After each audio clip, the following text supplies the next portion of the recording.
যিনি আমাকে প্রথম গালি দিয়েছে, কাফের ফতোয়া দিয়েছে একজন, তার নাম হচ্ছে সাউদ সিদ্দিকী ফুরফুরা, ভালো মানুষের ছেলে।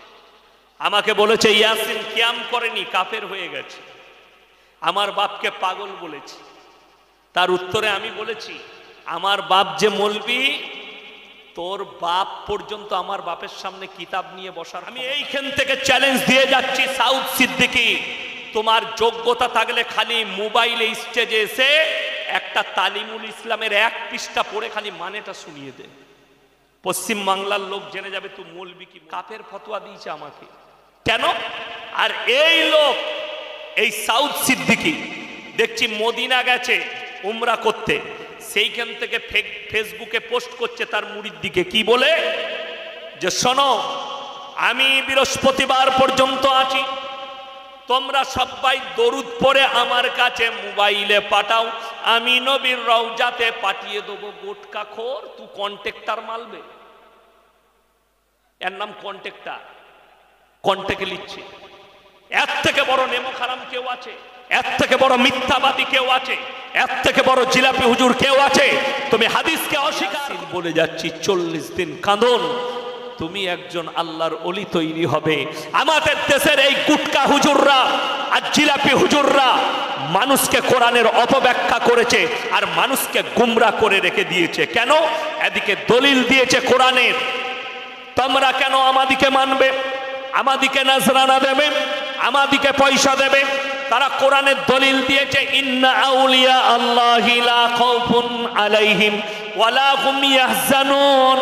তারা বলছে আউলিয়া মানে হচ্ছে ওলিয়া উলিয়া। ভুল ব্যাখ্যা, কোরআনের অপব্যাখ্যা। আউলিয়া শব্দের অর্থ হচ্ছে আল্লাহর বন্ধু। জোরে বলুন সুবহানাল্লাহ। কার বন্ধু বললাম? আল্লাহর বন্ধু। আল্লাহ কোরআনে বললেন, যারা আমার বন্ধু হবে তাদের দুনিয়া এবং আখিরাত কোন জায়গাতে ভয় নেই। জোরে বলুন সুবহানাল্লাহ। শুনেলেন, ওলি শুধু আপনি একা নয়, ওলি আপনিও হতে পারেন, ইনিও হতে পারে, উনিও হতে পারে, ইনিও হতে পারে, হাজী সাহেবও হতে পারে। একটা সাধারণ যুবক সে তার আমলের মাধ্যম দিয়ে ওলি হতে পারে, পারে না? পারে না? ওলি মানে আল্লাহর বন্ধু। আল্লাহর বন্ধু হওয়া যায় না? এই জিলাপি হুজুররা বলেছে আউলিয়া মানে আমরা, পীররা আউলিয়া মানে আমরা, আমাদের তোমরা অনুসরণ অনুকরণ করবে, আমাদিকে নাজরানা দিবে। আমরা হারাম খোররা কন্টেক্ট নিয়ে বসে আছে জান্নাতের। হ্যাঁ, আচ্ছা আপনারা বলুন, সবাই আমার সঙ্গে একটা দরুদ পড়ুন তো, সাল্লাল্লাহু আলাইহি ওয়াসাল্লাম। আরে বলুন না, সাল্লাল্লাহু আলাইহি ওয়াসাল্লাম। এই যে দরুদ পাঠ করলাম, এই দরুদটা ফেরেশতারা নবীজির রওজা মুবারকে পৌঁছাবে না? পৌঁছাবে না? এটা হাদিস। এটা কি? আল্লাহর নবীর হাদিস। বান্দা যখন দরুদ পাঠ করে নবীজির রওজায় ফেরেশতারা এই মজমায়, আমি আমার পরে আব্দুল্লাহ ভাই চতুর্বেদী, আব্দুল্লাহ সালিম চতুর্বেদী ভাই, তিনিও দরুদ পাঠ করবেন, তিনিও অনেকবার রাসূল সাল্লাল্লাহু আলাইহি সাল্লামের নাম নেবেন। তো এই যতগুলো শেষ মুনাজাত পর্যন্ত যতগুলো দরুদ পাঠ করা হবে, বান্দা বান্দি যারাই পাঠ করবে, ফেরেশতারা এগুলো নবীজির কাছে পৌঁছে দেবেন। জোরে বলুন সুবহানাল্লাহ। আমাদের রাজ্যে যিনি আমাকে প্রথম গালি দিয়েছে, কাফের ফতোয়া দিয়েছে একজন, তার নাম হচ্ছে সাউদ সিদ্দিকী ফুরফুরা, ভালো মানুষের ছেলে। আমাকে বলেছে ইয়াসিন কিয়াম করেনি, কাফের হয়ে গেছে। আমার বাপকে পাগল বলেছি। তার উত্তরে আমি বলেছি, আমার বাপ যে মৌলবি, তোর বাপ পর্যন্ত আমার বাপের সামনে কিতাব নিয়ে বসার ক্ষমতা নাই। বেশক নারায়ে তাকবীর, নারায়ে তাকবীর। আমার ভাই, আমার আব্বা কি আলেম? কেশপুর মাদ্রাসার মোহতামি মোল্লা সামিউল্লাহ ভাইকে জিজ্ঞেস করবেন। মুফতি রহমতুল্লাহ সাহেব কেশপুর মাদ্রাসায় তফসির পড়ায় আমার আব্বার ছাত্র। এখনো পর্যন্ত জালালাইন মুখস্থ, কাফিয়া সেরেজামি মুখস্থ। আর একে যদি তালিমুল ইসলাম ধরিয়ে দেন, আমি এইখান থেকে চ্যালেঞ্জ দিয়ে যাচ্ছি সাউদ সিদ্দিকী, তোমার যোগ্যতা থাকলে খালি মোবাইলে স্টেজে এসে একটা তালিমুল ইসলামের এক পৃষ্ঠা পড়ে খালি মানেটা শুনিয়ে দে। পশ্চিম বাংলার লোক জেনে যাবে তুই মৌলবি কি মৌলবি লস। কাফের ফতোয়া দিয়েছে আমাকে। কেন?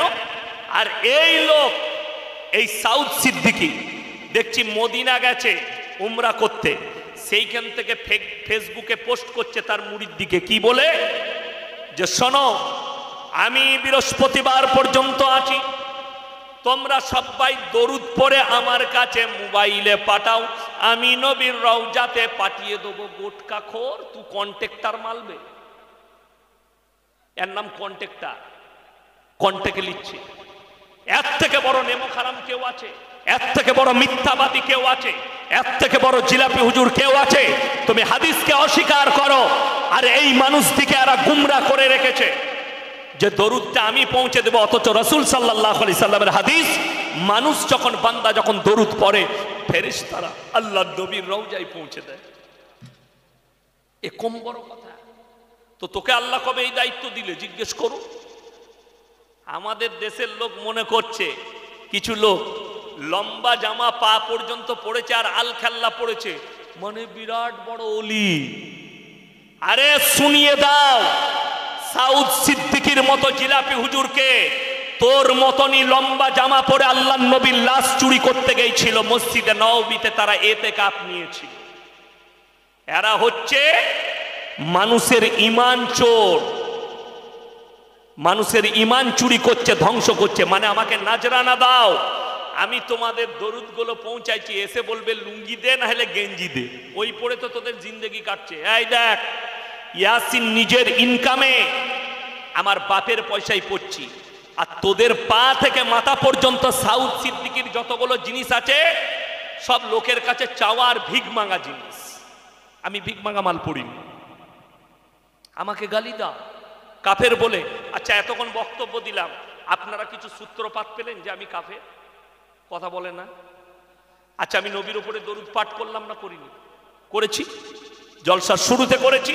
আবার একবার বলুন সবাই, রেকর্ডিং হচ্ছে, সাল্লাল্লাহু আলাইহি ওয়াসাল্লাম। এটা রাসূলের প্রতি মহব্বত। আমার মুসলমান ভাই, চলুন, নামাজ জিন্দেগিতে কেউ ছাড়বেন না, জোরে বলুন ইনশাআল্লাহ। নামাজ ছাড়বেন না, যার নামাজ নেই তার ইসলাম নেই। আমার মুসলমান ভাই, এবং নিজেদিকে পাপ মুক্ত জীবন গড়ে দাও, পাপ মুক্ত জীবন গড়ো। কিয়ামতের দিনে পাকড়াও হয়ে যাবে আল্লাহর কাছে। পাপ মুক্ত জীবন না গড়লে, আমি বলে যাচ্ছি, নামাজ ছাড়বেন না, পাপ মুক্ত জীবন গড়ে যাবে। এরপর আমার আল্লাহ বললেন, ওয়াল্লাযীনা হুম লিয-যাকাতি ফাইলুন, এবং তারা যেন যথাযথভাবে যাকাত প্রদান করে। আমি একটা জলসাই বলেছি, আজকে আবার বলে যাচ্ছি। আজকে মানুষ শুনেলেন, মনে করে যারা বন্ধন লোন নিচ্ছে, যে গরিবরা যারা গ্রুপ লোন নিচ্ছে তারা একা পাপী হবে, সেই গ্রামের বড় লোকরাও পাপী হবে। কথাটা বুঝতে পেরেছেন না পারেননি? ধনীরাও পাপী হবে। যারা যাকাত বার করে না যাকাত থাকতে, কোরআনে যতবার আল্লাহ নামাজের কথা বলেছেন ততবার যাকাতের কথা বলেছেন। আকিমিস সালাহ ওয়া আতুজ যাকাত, যেখানেই আল্লাহ বলেছে নামাজ পড়ো, সেখানেই বলেছেন যাকাত প্রদান করো। আমার মুসলমান ভাই, তুমি যদি যাকাত না দাও, তুমি যাকাতের মাল খাচ্ছ মালদার হয়ে, তুমি বড় লোক হয়ে যাকাতের মাল খাচ্ছ। আজকে যদি এই ভাটা চোখে যদি 10টা বড় লোক থাকে, 1 লাখ করে যদি যাকাত বার হয়, 10 জনের কত হবে বাবা? 10 লাখ। সেই 10 লাখ টাকা যাকাতের পয়সা আপনারা নিয়ম করলেন, গ্রামের মসজিদ থেকে 3 লক্ষ টাকা মেদিনীপুর জেলার মাদ্রাসা দিকে বেটে দাও, যে যেরকম মাদ্রাসা থাকে সেরকম দাও, থাকলো কত? 7 লক্ষ টাকা। আপনি হিসেব করুন, এই ভাটাচক গ্রামে কতজন গরিব আছে? এতজন। কার কার মেয়ে বিয়ের উপযুক্ত হয়েছে সিলেক্ট করলেন। এই বছরে এই পাড়ার একটা মেয়ে আর ওই পাড়ার একটা মেয়ে 7 লাখ বেচেছে, 3.5 লাখ টাকা করে দিয়ে 2টো করে মেয়ের বিয়ে দিয়ে দিলেন। সেই গরিবকে আর বন্ধন লোন নিতে হবে, এবং বাকি যে গরিব থাকবে তার আশাই থাকবে পরের বছরে আমার মেয়ের বিয়ে ওখান থেকেই হবে। যার বাড়ি নেই তাকে একটা বাড়ি করে দেন, সেই ইতিমকে, সেই গরিবকে, তাকে আর হারাম পয়সা নিতে হবে না। আজকে মুসলমান শুনেলেন, আপনি গরিবের খেয়াল রাখেন না বলে গরিবকে ছুটতে হয় এখানে ওখানে। বড় লোক। আল্লাহ নবীর হাদিস, যারা মালদার আছো শোনো, তোমরা তোমার বাড়ির দেওয়ালকে এতটা উঁচু করো না পাশের গরিবের গরিবিটা না দেখতে পাও। আমার ভাই, এরপরে চলুন, ওয়াল্লাযীনা হুম লিফুরুজিহিম হাফিজুন। এটা মারাত্মক আয়াত, উপদেশ আল্লাহর। এটা মুমিনদের আখলাক গুলো বলছি।